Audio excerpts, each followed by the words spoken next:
하나님의 말씀은 마태복음 13장 31절에서 35절까지의 말씀입니다. 마태복음 13장 31절에서 35절까지의 말씀을 우리 한 목소리로 함께 읽겠습니다. 함께 읽겠습니다. 시작. 또 비유를 들어 이르시되 천국은 마치 사람이 자기 밭에 갖다 심은 겨자씨 한 알 같으니 이는 모든 씨보다 작은 것이로되 자란 후에는 풀보다 커서 나무가 되매 공중의 새들이 와서 그 가지에 깃들 이느니라. 또 비유로 말씀하시되 천국은 마치 여자가 가루 서말 속에 갖다 넣어 전부 부풀게 한 누룩과 같으니라. 예수께서 이 모든 것을 무리에게 비유로 말씀하시고 비유가 아니면 아무것도 말씀하지 아니하셨으니 이는 선지자를 통하여 말씀하신 바 내가 입을 열어 비유로 말하고 창세부터 감추인 것들을 드러내리라 함을 이루려 하심이라. 아멘. 저는 봉독한 말씀을 가지고 천국의 비밀 예수 그리스도란 제목으로 하나님의 말씀을 나누겠습니다. 말씀 나누기 전에 좌우 옆에 분과 앞뒤 분들에게 환한 미소로 참 잘 오셨습니다. 네, 참 잘 오셨습니다. 예수님께서 그 영적인 진리를 가르치시기 위해서 자주 사용하셨던 방법 중에 하나가 비유로 말씀을 하시는 것입니다. 오늘도 우리가 읽은 본문 말씀에 두 가지 비유가 기록이 되어 있는데 시간 관계상 31절로 35절까지만 읽었지만 사실상 마태복음 13장 전체를 다 우리가 아울러서 이 말씀을 보아야 됩니다. 13장 전체에 모두 8가지나 되는 그런 비유가 기록이 되어 있습니다. 비유를 잘못 풀게 되면 많은 오해를 낳게 되고 하나님의 말씀을 왜곡하게 되는 결과에 이르게 돼서 비유를 잘못하는 것은 굉장히 위험한 일이 될 수 있습니다. 그래서 이 땅에 많은 이단과 사이비들이 이 하나님의 말씀 비유를 가지고 사설의 풀어 해석함으로 말미암아 이단과 사이비에 빠지게 되고 많은 사람들을 미혹하여 멸망의 자식이 되게 하는 그런 일들이 지금도 일어나고 있죠. 대표적인 이단이 신천지 아니겠습니까? 거기는 처음부터 끝까지 비유로 말씀 다 풀어 해석하고 있기 때문에 거기에 잘못 빠지게 되면 하나님의 말씀을 왜곡하고 오해하여 결국엔 잘못된 길로 나갈 수 있기 때문에 굉장히 믿는 그리스도인들은 경계를 해야 된다는 것이죠. 안타까운 것은 그 이단에 빠지는 사람들 대다수가 예수를 전혀 알지 못하던 그런 불신자들이 아니라 기성교회를 잘 출석하고 있었던 사람들이 그 이단 사이비 비유를 잘못 풀고 있는 거기에 현혹되어 빠지는 경우들이 얼마나 많이 있는지 모릅니다. 오늘 이 본문 말씀을 우리가 짧은 시간 동안에 살펴보면서 다시 한번 예수님이 들려주신 그 비유가 정확히 어떤 의미를 갖고 있는지를 우리가 살펴봄으로써 비유에 잘못 빠지는 일이 없는 그런 시간이 될 수 있기를, 저와 여러분이 그런 유익을 얻는 시간이 될 수 있게 되기를 예수님의 이름으로 부탁을 드립니다. 오늘은 특별히 정신을 좀 바짝 차리고 들으셔야 해요. 그래서 잘못 듣게 되면 여러분도 바르게 전했지만 또 잘못 알아들을 수가 있어요. 정신을 좀 차리고 들을 필요가 있습니다.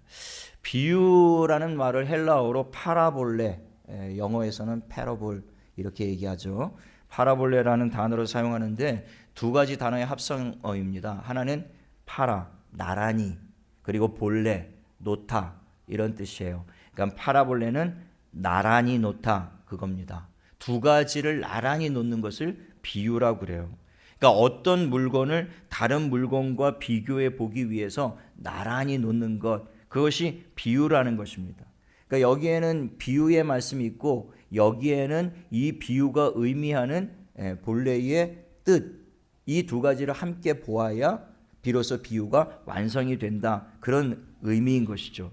그 일상생활에서 일반적인 사건들을 사용해서 예수님이 도덕적이거나 영적인 진리를 가르치실 때 그때 사용하셨던 것이 비유인데 이것이 비유를 사용하는 목적이에요.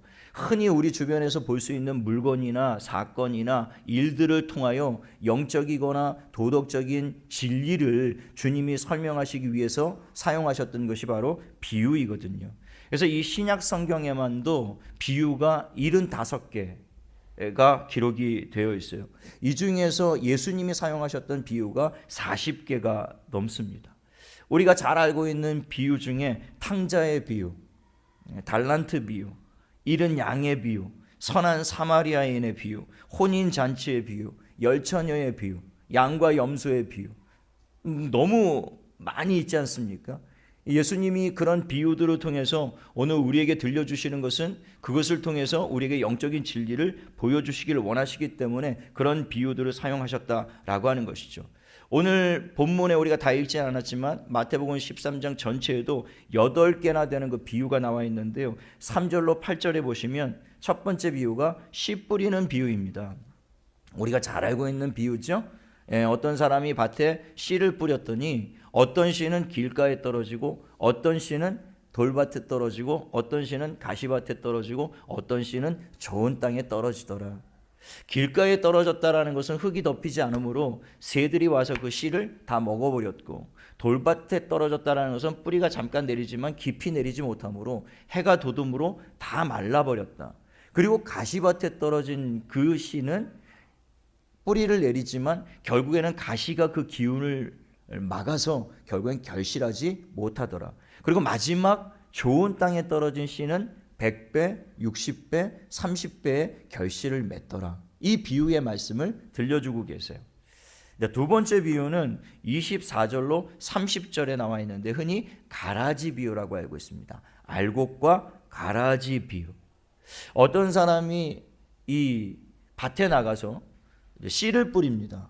알곡을 뿌렸어요. 좋은 씨를 뿌렸습니다. 그런데 밤에 원수가 와서 그 밭에 가라지를 뿌리게 돼요. 그래서 이 종들이 나가서 그 밭을 보았더니 알곡과 가라지가 함께 이렇게 자라나는 것입니다. 근데 처음 자라날 때는 구분이 잘 안 되는 것이거든요. 뭐가 가라지고 뭐가 알곡이지. 나중에 많이 자라났을 때 보니까 거기에 가라지가 뿌려져 있는 거예요. 그러니까 종들이 예수님께 와서, 아니 주인에게 와서 묻습니다. 이 가라지를 누가 뿌린 것이냐? 아마 원수가 와서 뿌린 것 같다. 그러면 우리가 가서 이 가라지를 전부 다 뽑아버릴까요? 그렇게 물으니까 주인이 뽑지 말라. 가라지를 뽑다가 알곡까지 상할까 염려하노라. 마지막 추수 때까지 남겨두어라. 마지막에 가서 그 알곡과 가라지를 다 추수하고 가라지를 따로 묶고 불에 던질 것이고 알곡은 따로 묶고 곡간에 넣어놓으면 될 것이다. 이렇게 이제 두 번째 비유를 말씀하세요. 근데 이 첫 번째 비유와 두 번째 비유는 오늘 마태복음 13장에 보면 해석이 나와 있습니다. 예수님이 씨는 무엇이고 밭은 무엇을 의미하고 길가는 무엇이고 새는 무엇이고 또 가시는 무엇이고 돌밭은 무엇이고 해는 무엇이고 그런 비유가 상징하고 있는 그 해석을 뒤에 두 가지 비유는 해석을 달아놓고 있다는 것이죠. 그래서 혼란스러울 필요가 없어요. 그것은 뒤에 있는 해석을 잘 눈여겨 읽어보면 그게 무슨 의미를 담고 있는지 혼란스럽지 않을 수 있다라고 하는 것입니다. 문제는 이제 오늘 우리가 읽었던 이 본문서부터 나머지 6가지의 비유에 대해서는 해석이 안 달려 있다는 거예요. 그래서 여기서부터 이제 잘못 빠지면 크게 오해할 수 있는 소지들이 있는 것이죠. 오늘 31절 32절에는 우리가 읽은 본문에 그것을 겨자씨의 비유다라고 하는 겁니다. 천국은 마치 겨자씨 하나를 자기 밭에 심은 어떤 사람과 같다. 그래서 그것이 자라고 풀이 되고 나무가 돼서 나중에는 많은 공중의 새들이 와서 깃들게 된다. 이 비유의 말씀을 하세요. 그리고 네 번째 비유는 33절에 보니까 여러분 성경을 펼쳐놓으시고 계속 따라오시면 더 좋습니다. 그 33절에 보시면 누룩의 비유가 나와 있죠. 이 천국은 마치 여자가 가루 서말 속에 넣어 전부로 부풀게 한 누룩과 같다. 천국을 누룩에 지금 비유를 하고 있습니다. 다섯 번째 비유는 44절이에요. 우리가 잘 알고 있는 천국은 마치 밭에 감추인 보화와 같다.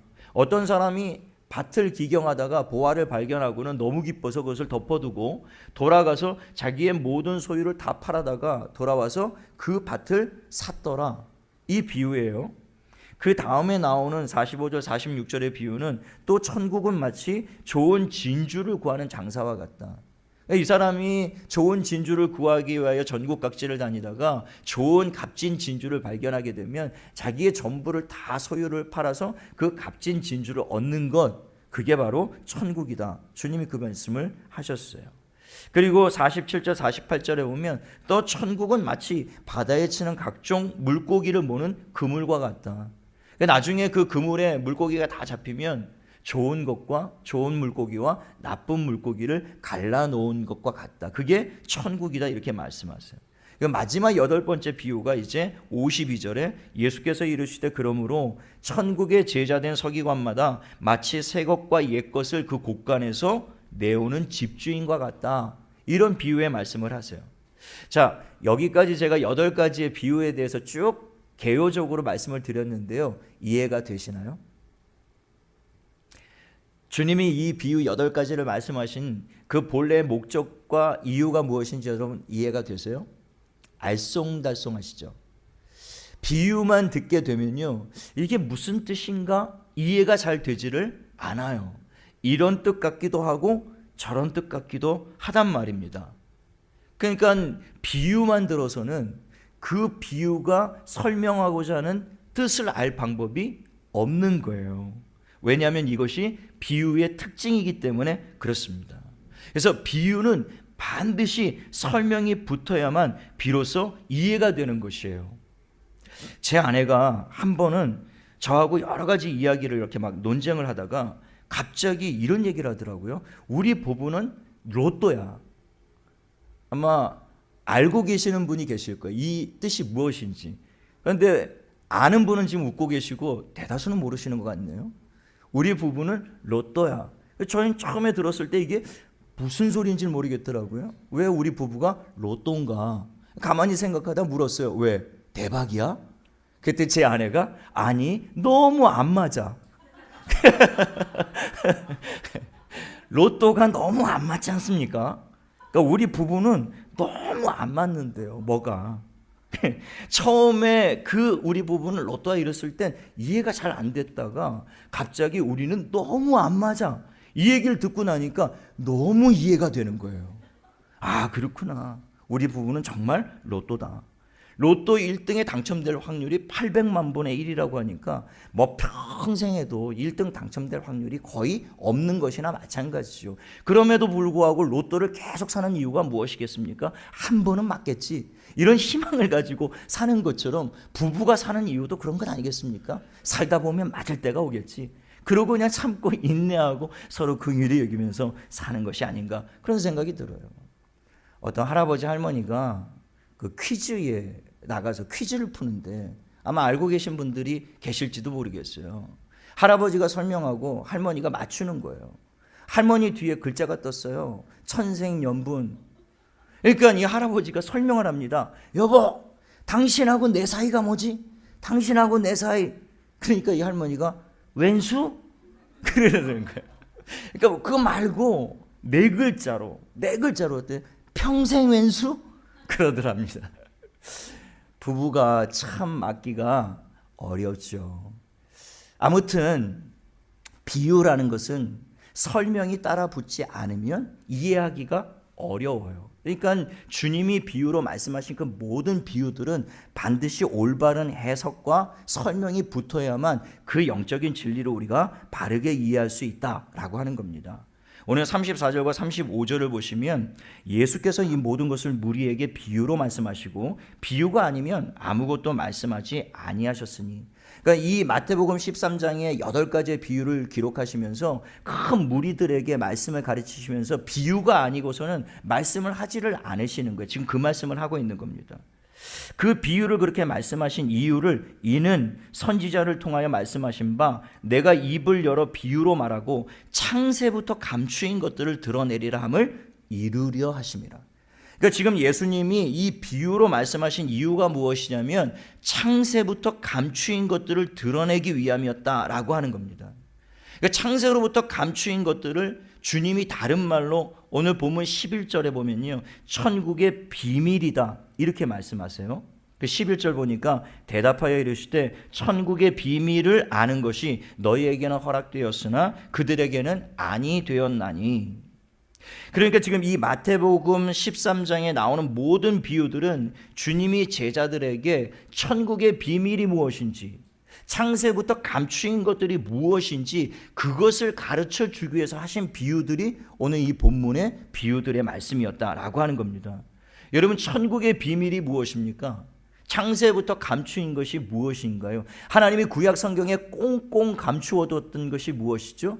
그것이 바로 예수 그리스도예요. 예수 그리스도를 통해서 하나님이 어떻게 죄인들을 구원하실까? 그 하나님의 구원의 계획을 기록해 놓은 것, 그것이 바로 천국의 비밀이고 창세부터 감추어 놓은 것들이라는 것입니다. 하나님이 구약 성경 전체를 통해서 창세로부터 인류를 하나님께서 타락한 인간들을 어떻게 구원하실지 그 방법, 그 계획을 설명하신 것이 구약 성경인데요. 그 구약 성경은 감추어진 천국의 비밀이었다라는 거예요. 구약 성경만 가지고는 완전히 그것을 이해할 수가 없었던 것이죠. 하나님이 어떻게 인류를 구원하시고 우리를 죄와 죽음에서 구원하실지 구약 성경만 가지고는 알 수가 없었던 거예요. 그래서 창세로부터 예수 그리스도가 오실 때까지는 사실은 창세로부터 감추인 것들이었고 천국의 비밀로 남겨져 있었던 것들이에요. 희미한 것들이었고 비밀이었고 모형이었고 그림자였어요. 그래서 구약만 가지고는 완전하게 하나님의 구원 계획이 무엇인지를 이해할 수가 없는 것입니다. 그래서 주님이 오신 거예요.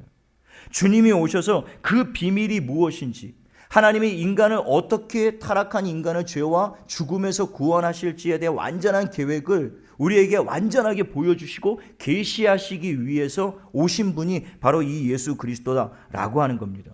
그래서 오늘 이 마태복음 13장에 기록되어진 이 모든 비유들은 하나님께서 예수 그리스도를 통해서 어떻게 우리 인간들을 구원하실지에 대한 하나님의 계획과 방법에 대해서 설명해 주시는 비유들이다라고 하는 것이죠. 그렇다면 그 하나하나의 비유에 담겨져 있는 하나님의 구원 계획이 무엇인지 잠깐 우리가 살펴보기를 원하는데요. 먼저 씨 뿌리는 자의 비유에 나타난 하나님의 구원 계획이 무엇인가라고 하는 것입니다. 시간이 없기 때문에 처음부터 끝까지 다 설명할 수는 없어요. 대략적으로 이렇게 설명을 드리면 세상이라는 밭에 인자이신 예수님이 복음의 씨를 뿌렸더니 결실하는 땅이 있고 결실하지 못하는 땅이 있더라. 그게 씨 뿌리는 비유의 핵심이에요. 그러니까 예수님이 이 땅에 오셔서 복음의 씨를 뿌리셨는데 어떤 땅은 결실하지 못하더라라고 하는 거예요. 그게 길가밭, 돌짝밭, 가시밭이에요. 그 땅은 복음의 씨를 받아들이지만 결국엔 열매를 맺지 못해요. 결실하지 못하는 거예요. 그런데 어떤 땅, 좋은 땅에 이 씨를 뿌렸더니 그 땅에는 100배, 60배, 30배의 결실이 맺더라라고 하는 겁니다. 무엇 때문에 똑같은 복음을 전했고 하나님의 이 천국의 말씀을 전했는데 어떤 땅은 결실하고 어떤 땅은 결실하지 못했는가? 그 기준이 무엇이었을까요? 19절에 예수님이 그 말씀을 해석하시면서 이 말씀을 하십니다. 19절에 보니까 아무나 천국 말씀, 복음이에요. 예수 그리스도에 관련된 이야기입니다. 그 천국 말씀을 듣고 깨닫지 못할 때는, 그러니까 천국 복음, 예수 그리스도가 하나님의 아들, 우리의 구원자라는 사실을 들었는데도 그것을 이해하지 못하고 그것을 받아들이지 않고 깨닫지 못하는 자는 결실하지 못하는 땅과 같더라, 그 말씀이에요. 그런데 어떤 땅은 결실하는데 어떤 땅이 결실하느냐? 23절에 보니까요, 좋은 땅에 뿌려졌다는 것은 말씀을 듣고 깨닫는 자니라고 되어 있어요. 그러니까 이 천국 말씀, 예수 그리스도에 대한 복음을 어떤 사람이 들었을 때에 예수가 우리의 구원자이시구나, 이분이 바로 하나님이 약속하신 그 메시아구나, 우리를 죄와 죽음에서 구원하기 위하여 하나님이 보내신 그분이 이분이구나, 이것을 깨달아 알게 되고 그래서 그 예수 그리스도를 개인의 구주로 영접하게 되는 자는 결실하게 되더라, 결국에 구원에 이르게 되더라. 이 말씀을 지금 이 비유로 말씀하고 있는 것이죠. 그러니까 결실하는 땅과 결실하지 못하는 땅, 이것을 가르는 핵심적인 기준이 무엇이었느냐? 예수 그리스도였다라는 거예요. 그러니까 예수 그리스도를 이해하고 그분이 하나님의 아들이심과 나를 죄와 죽음에서, 나를 이 모든 문제에서, 이 모든 고통에서 구원하실 분이심을 이해하고 깨닫고 그분을 개인의 구주로 영접하게 되면 그 사람은 구원에 이르게 될 것이고, 그 예수 그리스도를 거절하게 되면 그 땅은 결실하지 못하는 땅과 같아서 결국에는 구원에 이르지 못하게 될 것이다. 이것을 설명한 비유가 바로 이 씨 뿌리는 자의 비유였다라고 하는 겁니다. 두 번째 나오는 알곡과 가라지의 비유 역시도 마찬가지의 진리를 담고 있어요. 복음을 듣고 예수 그리스도를 믿게 된 자들은 알곡이라는 말씀입니다. 그 비유의 해석에서는 천국의 아들들 이렇게 기록하고 있거든요. 그런데 원수 마귀의 거짓말에 속아서 이 복음을 받아들이지 않고 이 세상의 죄악과 불법을 행하게 되며 예수 그리스도를 끝까지 적대시하고 예수 그리스도를 받아들이지 않는 자들, 그 사람들을 가라지로 비유하고 있는 거예요. 성경에 해석하기는 악한 자의 아들들이다, 이렇게 기록을 하고 있습니다. 그러니까 이 세상에는 예수 그리스도에 관련된 복음이 전파되어지고 그 복음을 받아들이는 알곡들이 있는가 하면 그 복음을 거절하고 있는 가라지들이 있더라라고 하는 것이죠. 이 세상에는 알곡과 가라지들이 그래서 뒤엉켜 살아가고 있는 세상이 되었다라는 거예요. 주님이 그 말씀을 하시는 겁니다. 그때 종들이 그러면 가라지를 뽑을까요? 예수 믿지 않는 사람들 전부 다 지금 당장 심판해 버릴까요? 그때 비유를 통해서 아니다, 그렇게 하지 말아라 말씀하세요. 가라지를 뽑다가 알곡을 상하게 할까 염려하노라. 자칫 잘못하다 가라지를 뽑는다고 했는데 알곡을 뽑을 수가 있거든요. 지금 당장은 누가 알곡인지 누가 가라지인지 명확하게 드러나 있지는 않아요. 알곡처럼 보이는데 가라지가 있고요, 가라지처럼 보이는데 알곡된 자가 있어요. 그러니까 그것은 언제 우리가 알 수 있느냐? 추수 때, 마지막 주님이 이 세상에 다시 오시는 날, 주님이 세상에 재림하시는 그날에 천사들을 보내서 모든 땅에서 가라지와 알곡 다 추수하겠다라는 겁니다. 하나님의 아들들과 악한 자의 아들들을 다 추수해서 악한 자의 아들들, 가라지들은 전부 다 모아서 불구덩이에 던지실 것이라는 거예요. 그게 최후의 심판이 될 것입니다. 그리고 알곡들, 예수 그리스도를 영접한 자들은 전부 다 곳간에 드릴 것이라고 하는데 그것은 천국에 데리고 들어가겠다, 그 말씀을 비유로 말씀하시는 것이죠. 이 비유에서도 알곡과 가라지를 극명하게 가르는 기준이 무엇이냐면 예수 그리스도다라고 하는 겁니다. 예수 그리스도를 믿느냐 믿지 않느냐에 따라서 알곡과 가라지가 갈라질 수 있다라고 하는 것이죠. 이제 오늘 우리가 읽었던 그 본문으로 돌아가서 한번 살펴보면요, 겨자씨와 누룩에 나타난 하나님의 구원 계획은 과연 무엇인가? 여기에는 주님이 비유에 대한 설명을 해놓고 계시지를 않아요. 그래서 자칫 잘못하다가는 오해에 빠질 수가 있는 소지가 많은 그런 비유의 말씀입니다. 그렇기 때문에 이 비유를 우리가 어떻게 해석을 해야 되냐면 앞서서 두 비유, 씨 뿌리는 비유와 알곡과 가라지의 비유에서 설명해 놓으신 그 설명을 바탕으로 해서, 그것을 근거로 해서 이 비유들을 풀어가면 된다라고 하는 것이죠. 그러면 그 본래의 진짜의 의미를 우리가 밝히 깨달아 알 수 있게 되는 겁니다. 그 두 비유의 키워드가 무엇이었냐면 예수 그리스도였죠. 천국의 비밀을 푸는 열쇠, 그게 예수 그리스도예요. 창세부터 감추인 것들을 드러나게 하는 비밀 역시도 예수 그리스도입니다. 이게 인생의 문제를 푸는 키워드 역시도 예수 그리스도입니다. 여러분, 우리 인생에 닥치는 여러 가지 고난과 문제와 어려움들, 우리의 생각으로는 도저히 이해할 수 없는 일들, 왜 우리 가정에, 왜 나의 삶 가운데 이런 고난이, 이해할 수 없는 이 문제가, 이해할 수 없는 이런 아픔들이 왜 나의 삶 가운데 이렇게 끊임없이 다가오지? 내 삶은 왜 이렇게 힘들고 어렵고 고난투성이지? 우리가 이해할 수 없는 그런 문제들이 우리의 삶 가운데 날마다 닥쳐올 때 그 이해할 수 없는 문제를 풀 수 있는 키워드 역시도 예수 그리스도다라고 하는 겁니다. 천국의 비밀, 구원의 비밀을 알 수 있는 것이 예수 그리스도이듯이, 죄와 죽음의 문제를 해결할 수 있는 것이 예수 그리스도이듯이, 우리의 삶 가운데 닥치는 모든 문제를 해결할 수 있는 키워드 역시도 예수 그리스도 안에 있음을 믿게 되시기를 예수님의 이름으로 축원합니다. 우리 삶 가운데 다가오는 그 많은 문제들은요, 예수 그리스도 안에서만 해결될 수 있는 문제들이에요.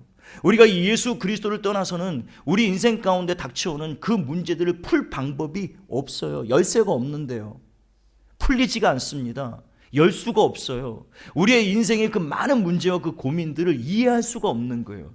그 문제와 그 고민들을 풀 수 있고 이해할 수 있는 근원이 무엇이냐면 그 키워드가 예수 그리스도란 말입니다. 그래서 예수 그리스도가 이 세상에 오신 거예요. 우리의 모든 문제를 풀기 위하여.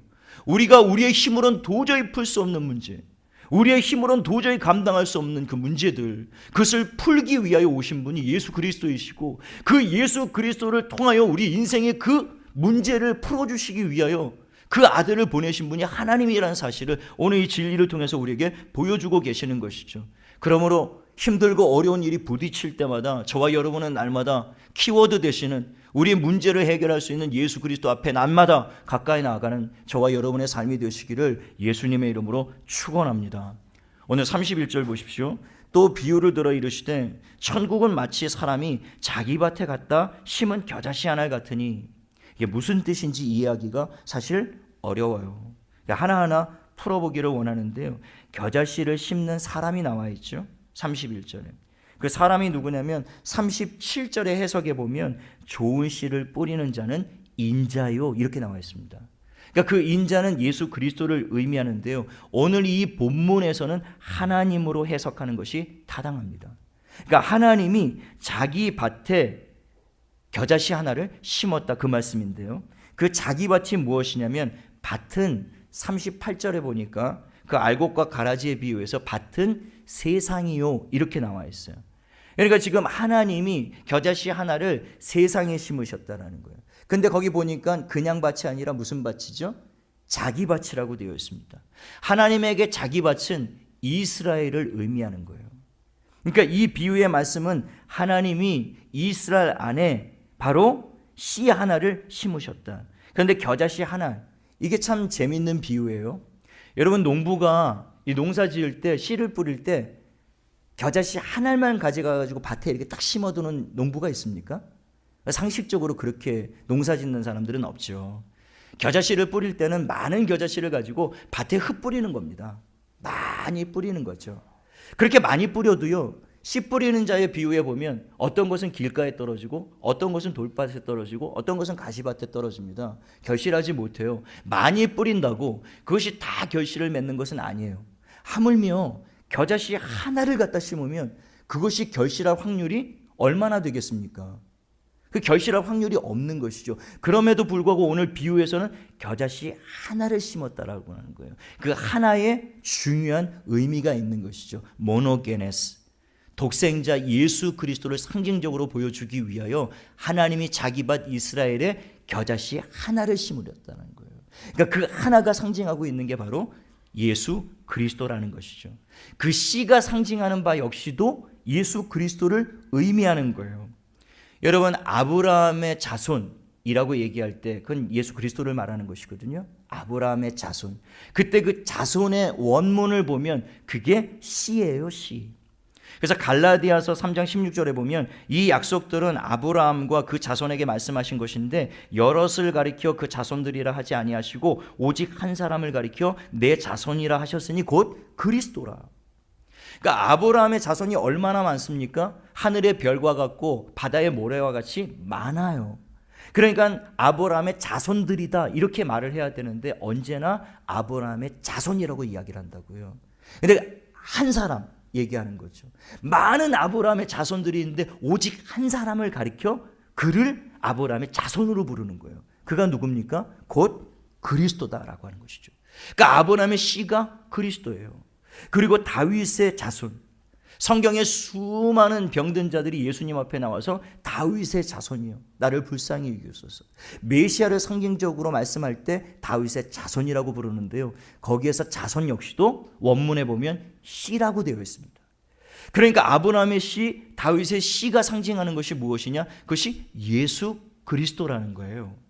그러니까 오늘 천국은 마치 그 사람이 자기 밭에 겨자씨 하나를 심은 것과 같다. 이 얘기는 무엇이냐면 하나님이 자기 백성 이스라엘에게 예수 그리스도를 보내셨다, 그 의미를 담고 있는 것이다 라고 하는 것이죠. 그런데 오늘 32절에 보면 이는 모든 씨보다 작은 것이로되 자란 후에는 풀보다 더 커서 나무가 되매 공중의 새들이 와서 그 가지에 깃들이느니라. 이렇게 말씀하세요. 이 비유에서 예수 그리스도를 겨자씨에 비유한 이유가 무엇이냐면 이 겨자씨가 바로 모든 씨보다 작은 씨이기 때문에 이 겨자씨를 들어서 비유로 지금 주님이 말씀하신 거예요. 그러니까 이 겨자씨는 얼핏 보면 잘 안 보여요. 그냥 보려다가 콧김만 훅 해도 그냥 날아가 버리고 사라지는 그만큼 아주 작은 씨가 겨자씨거든요. 저도 이스라엘 성지순례 다녀오시면서 기념품으로 어떤 분이 사다 준 겨자씨를 기념품으로 팔더라고요. 그래서 봤는데 안 보여요. 이게 뭔 선물이냐 그랬더니 선물이래요. 뭐냐고 그랬더니 겨자씨라는 거예요. 봤더니 너무 적어요. 눈에 잘 안 띕니다. 그냥 쉽게 바람이 휙 날려가 버릴 수 있는 거예요. 그러니까 언뜻 보면 잘 안 보이는 것을 상징적으로 지금 말씀하고 계시는데 그게 천국의 비밀, 창세부터 감추인 것들, 그것을 의미하기 위해서 예수 그리스도를 겨자씨에 비유한 거예요. 그러니까 예수 그리스도는 구약 시대에 겨자씨처럼 희미해서 잘 안 보이는 것, 처음부터 예수 그리스도가 분명하고 선명하게 확 드러나지 않았다, 이것을 보여주기 위해서 겨자씨에 예수님을 지금 비유로 말씀하신 것이죠. 그러니까 구약 시대에는 마치 겨자씨처럼 분명하게 드러나지 않았음을 보여주시는 것이죠. 그런데 이 겨자씨가 자라나면서 풀보다 더 크고 나중에는 나무보다 더 크게 되었다는 거예요. 실제로 겨자씨는요, 나무가 되지 않습니다. 겨자씨는 많이 자라봤자 그냥 무성한 풀이 될 뿐이에요. 그런데 지금 이 비유에서 예수님은 약간 과장법을 쓰십니다. 겨자씨 하나는 작지만 그것은 나중에 큰 나무가 될 거야. 어떤 분은 1m 이상, 2m 이상 자라는 겨자씨가 있다 이렇게 얘기하는데 실제로는 그렇지 않고요. 그냥 무성한 풀이 될 뿐이에요. 그러나 주님은 이 비유를 통해서 무성한 나무가 될 것이다, 그렇게 비유를 하고 있는 거예요. 이게 계시의 점진성을 지금 예수님이 말씀하시려고 이 과정법을 사용하신 것입니다. 그러니까 구약에서는 감추인 것들이고 천국의 비밀이었던 이 예수 그리스도가 점점 드러나다가 마침내 예수 그리스도가 이 땅에 성육신 하셔서 나타나심으로 말미암아 그것이 겨자씨 한 알이 큰 나무가 되었던 것처럼 이제는 완전히 그 천국의 비밀이 이 땅 가운데 완전히 밝히 드러났다, 이것을 보여주고 있는 말씀이다라고 하는 것이죠. 그러니까 구약에 기록되어진 모든 말씀들이요, 다 이 예수 그리스도를 보여주기 위하여 기록된 말씀이었는데 예수 그리스도가 오시기 전까지는 그 말씀을 분명히 이해할 수가 없었다라고 하는 겁니다. 요한복음 5장 39절에 보면요, 너희가 성경에서 영생을 얻는 줄 생각하고 성경을 연구하거니와 이 성경이 곧 내게 대하여 증언하는 것이라. 예수님이 직접 하신 말씀이거든요. 성경에, 구약 성경에 나와 있는 모든 내용은 다 내게 대하여 증언하는 것이다, 이렇게 말씀하셨어요. 그런데 예수 그리스도가 오기 전까지는 그 구약에 있는 모든 말씀들이 이 예수 그리스도를 가리키고 있는지를 몰랐단 말입니다. 그래서 오해가 생긴 거예요. 예수님이 오셔서 구약에 기록되어진 모든 성경이 다 나에 대한 기록이라고 이야기하시고 말씀하시자 그것을 분명하게 이해하지 못했던 바리새인들과 서기관들과 율법사들은 예수님을 결국에는 십자가에 못 박아 죽이기까지 했다라고 하는 것이죠.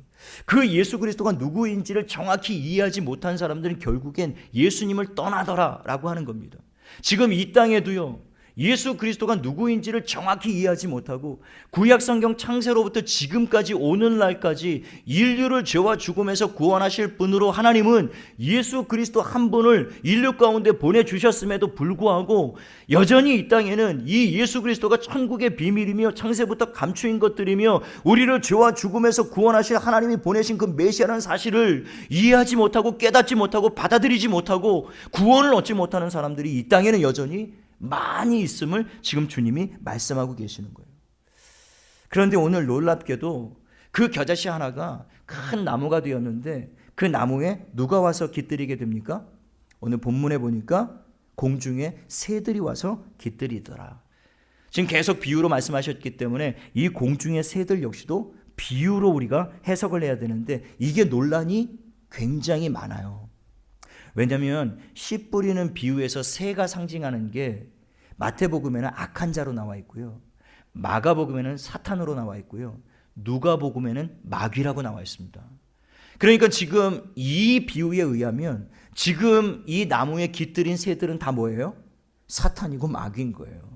근데 이해하기가 어렵지 않습니까? 지금 하나님이 이스라엘에 예수 그리스도를 보내주셨는데 그 예수 그리스도의 나무에 사탄이 잔뜩 와서 들러붙었다? 이건 이해할 수가 없는 말씀이에요.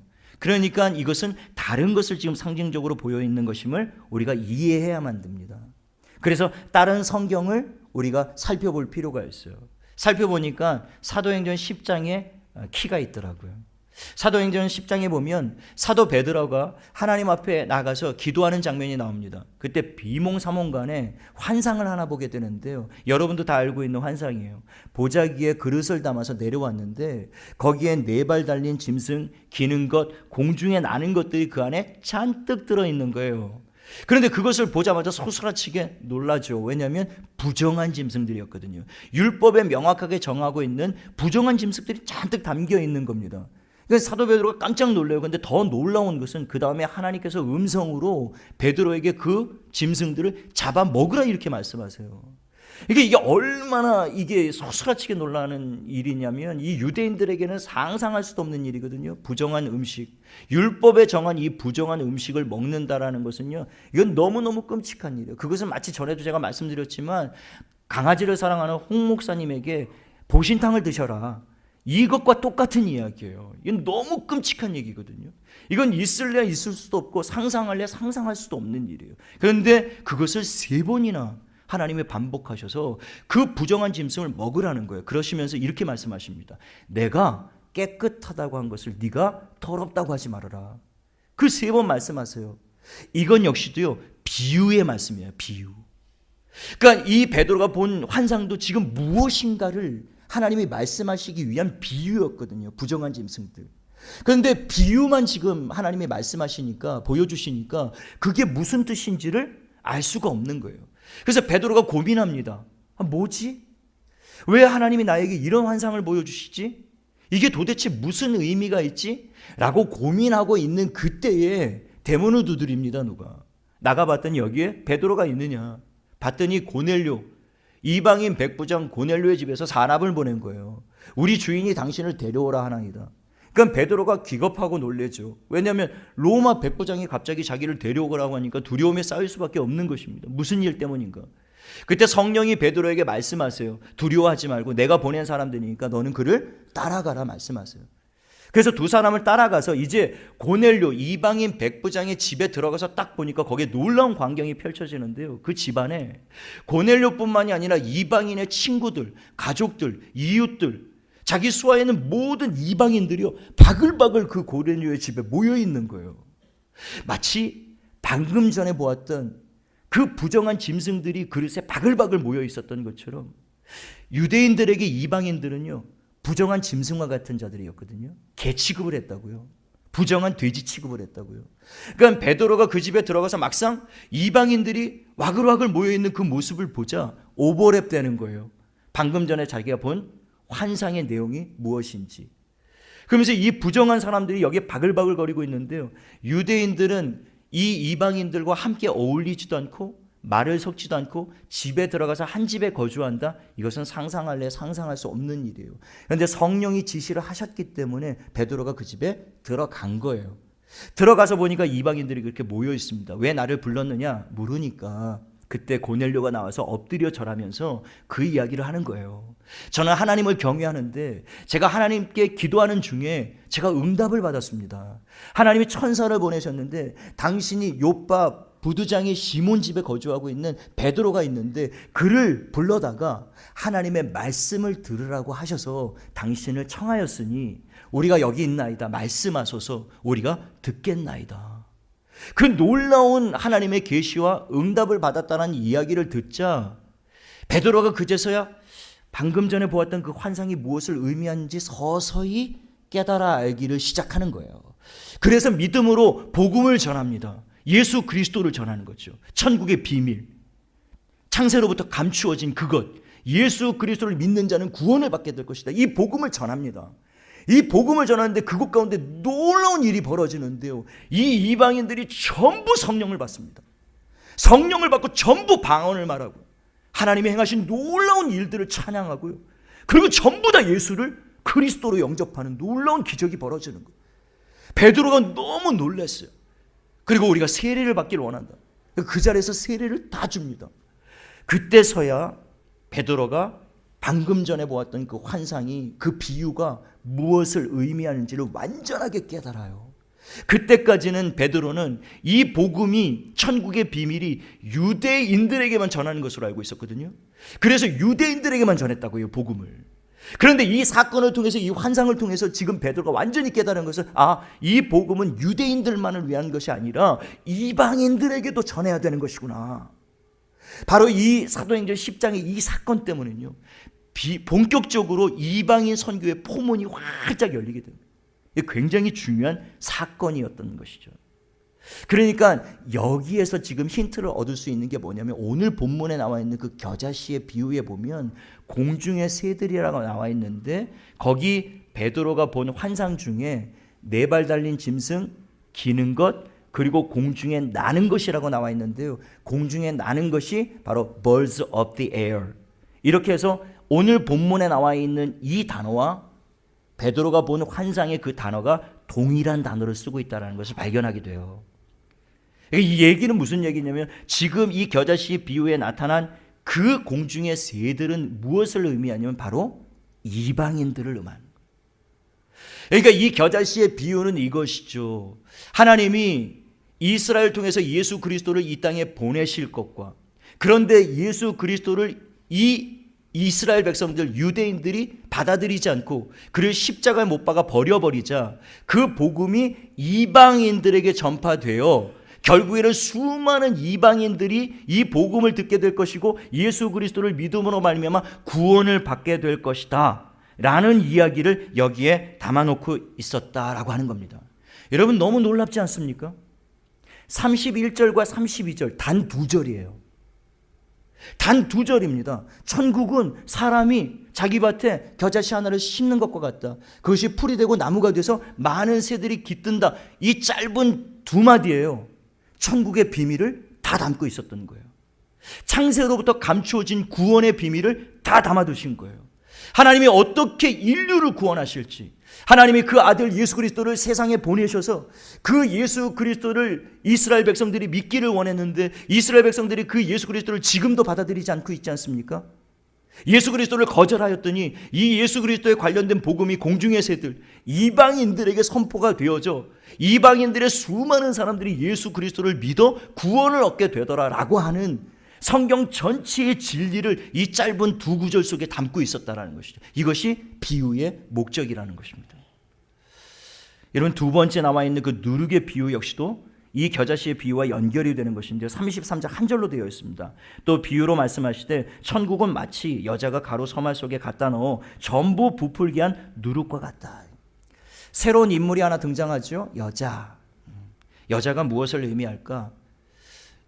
요한계시록에 나오는 여자가 있는데요, 여자가 굉장히 많이 등장합니다. 요한계시록 거기에 보면 그리스도의 신부 교회를 상징적으로 보여주는 것이 여자라는 것이죠. 그래서 오늘 이 비유에서 나오는 여자가 바로 교회임을 알 수가 있어요.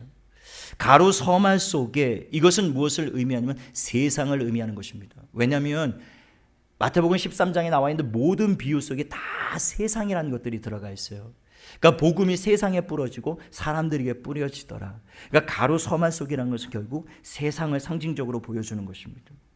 그리고 모든 비유에 다 세상이 등장하고 있기 때문에 세상인데요, 결국에 이 누룩을 세상에 넣는 것과 같은 것이 천국이라고 하는데, 이 누룩이 의미하는 바가 무엇인가? 그것은 천국 말씀을 의미하는 것입니다. 예수 그리스도에 관한 교훈을 의미해요. 왜냐하면 마태복음 16장 12절에 보면 바리새인들과 사두개인의 교훈을 가리킬 때 그것을 누룩이라고 말씀하시거든요. 그러니까 누군가의 교훈을 상징적으로 보여줄 때 그것을 누룩이라고 말씀하십니다. 그래서 이 세상에는 사탄의 누룩이 있고 예수님의 누룩이 있어요. 예수님의 복음을 듣고 구원을 얻게 되는 일들이 있는가 하면 이 사탄의 누룩으로 말미암아 결국엔 멸망에 이르는 일들이 이 세상 가운데는 존재하게 될 것이다라는 것을 이 누룩의 비유를 통해서 우리에게 보여주고 있는 것입니다. 이 누룩의 비유를 요약하면 이거예요. 예수 그리스도의 복음을 세상 가운데 전파하여 그 누룩이 가루 서마를 부풀게 하는 것처럼 온 세상에 이 예수 그리스도로 충만하게 해야 된다. 그것이 여자의 사명, 교회의 사명이다. 이것을 보여주신 것이죠.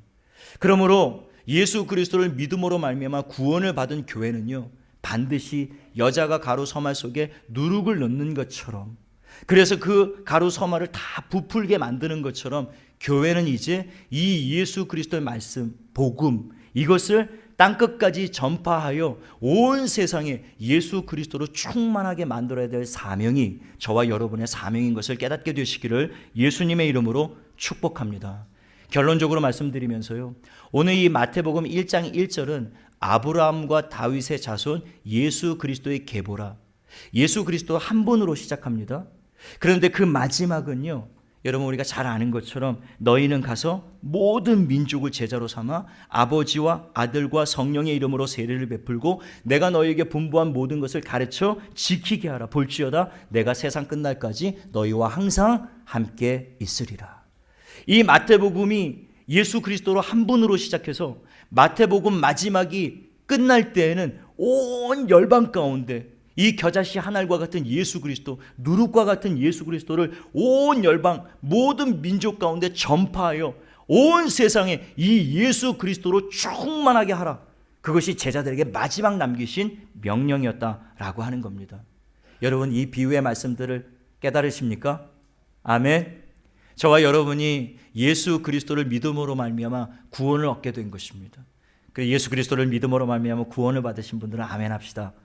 저와 여러분에게 주어진 사명은 이제 세상 속에 들어가서요, 이 예수 그리스도의 누룩을 세상 가운데 끊임없이 전파하는 일입니다. 예수를 믿지 않는 그들에게 천국의 비밀, 창세로부터 감추인 그 비밀, 예수 그리스도를 믿으면 구원을 얻게 된다라고 하는 이 놀라운 사실을 세상 가운데 끊임없이 전파해야 될 사명이 우리 교회의 사명이고 저와 여러분의 사명인 것이죠. 이 비밀을 아직도 알지 못하는 사람들이 우리 가족 가운데 있고요, 우리 직장인 가운데 있고요, 우리의 친구들의 영혼 가운데 여전히 있습니다. 우리가 그들에게 이 비밀을 맡은 자로 이 비밀을 그들에게 전해주지 않고 알려주지 않으면요, 그들은 영원히 예수 그리스도는 비밀로 끝나게 될 것이에요. 그들이 이 예수 그리스도를 비밀로 영원히 알지 못하면 그들은 가라지처럼 세상 끝날에 주님이 오실 때 영원한 불에 던져질 수밖에 없게 되는 것이죠. 여러분의 가족 중에, 여러분의 가까운 친인척 중에, 친구들의 영혼 가운데 가라지처럼 버려지는 영혼들이 없게 되기를 예수님의 이름으로 간절히 축원합니다. 그들에게 여러분이 해야 될 사명은요, 때를 얻든지 못 얻든지 겨자씨가 처음에는 안 보이는 것처럼 예수 그리스도가 안 보여요. 누룩은 잘 눈에 띄지 않습니다. 그러나 전해주어야 해요. 계속 알려주어야 합니다. 그리스도의 사랑으로, 그리스도의 용납으로, 그리스도의 헌신으로, 그리스도의 섬김으로 그들을 끊임없이 섬기면서, 사랑하면서, 그들을 위해서 기도하면서 그들에게 끊임없이 예수 그리스도를 전해주셔야 해요. 지금 당장 결과물이 나타나지 않고 당장 그들이 예수께로 돌아오지 않는다고 하여 낙심하거나 실망할 필요가 없습니다. 처음의 복음은 보이지 않는 거예요. 처음의 시작은 미약한 거예요. 저 사람이 정말 내가 이렇게 기도하고 이렇게 복음을 전하는데 저렇게 완강하게 반대하고 저렇게 강팍하게 구는데 과연 저 사람도 구원받을 수 있을까? 예, 구원받을 수 있습니다. 그 믿음을 가지고 전해야 하셔야 되는 거예요. 그들을 위해서 기도하고 끊임없이 이 복음을 낙심하지 마시고요, 끝까지 전하십시오. 이것이 교회의 사명이에요. 우리는 환난을 당하고 박해를 당하고 어려움을 만나도요, 세상 땅끝까지 이 예수 그리스도의 누룩, 이 예수 그리스도의 말씀, 예수 그리스도의 십자가의 복음 끝까지 전하셔야 됩니다. 130년 전에 이 땅에 들어왔던 수많은 선교사님들이요, 그 누룩을 가지고 오신 거예요. 그 겨자씨 하나를 들고 오신 거예요. 그들이 처음 조선 땅에 그 겨자씨를 심을 때는 아무도 그것이 과연 이렇게 놀랍도록 자라날까, 그들이 뿌렸던 그 누룩이 이렇게 엄청난 예수 그리스도의 나라가 될까, 아무도 이해할 수 없었습니다. 그들은 예수 그리스도의 복음을 제대로 전하지도 못하고 순교한 분들이 한둘이 아니에요. 그럼에도 불구하고 이 명령을 그들이 순종하고, 겨자씨처럼 보이지 않는 복음이었지만, 누룩처럼 잘 보이지 않는 그런 복음이었지만, 그 십자가를 그 선교사님들이 이 땅에 피를 뿌려가면서 그 복음을 전했기에 오늘 저와 여러분이 이렇게 할렐루야 구원을 얻게 된 것입니다.